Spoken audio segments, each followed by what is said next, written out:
Je vous fais rapidement une vidéo ce matin parce que souvent en fait on dit que la maladie c'est quelque chose d'horrible à vivre, alors que pourtant en fait en naturopathie ce qu'il faut comprendre c'est que quand vous êtes malade, je veux pas dire régulièrement, mais en tout cas quand ça vous arrive de faire des rhumes, des bronchites, des pharyngites, c'est une bonne chose en fait pour l'organisme, parce que ça veut dire que votre corps vous écoute, votre corps vous entend, et que quand la machine elle est un peu à saturation, bah, du coup vous faites une maladie pour exprimer en tout cas ce qui est resté coincé. Par exemple, on sait qu'aujourd'hui l'angine c'est tout ce qui va être les non-dits, le fait de ne pas dire forcément ce qu'on ressent, d'avoir beaucoup de colère, de ne pas laisser sortir les choses.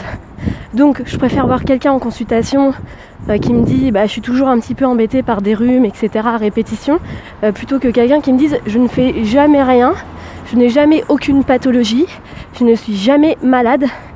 Parce que très souvent en naturopathie, quand vous n'avez plus la capacité de sortir en fait les rhumes, sortir voilà ce qui doit sortir, ça veut dire que vous avez fermé toutes les portes à vos émotions, vous êtes quelqu'un de très dur, vous gardez tout en vous, et quand ça pète, en général ça pète un gros coup.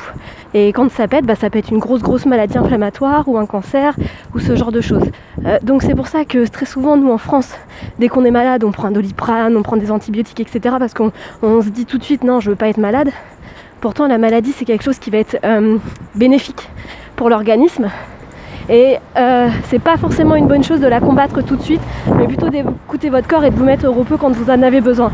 Donc ça c'est hyper important de comprendre ça, et de vous mettre effectivement au repos. On est dans une société qui ne s'écoute pas, et par contre voilà, c'est vraiment quelque chose de bénéfique en fait pour vous mettre à vous écouter vous-même. Donc voilà, je vous embrasse et à très vite.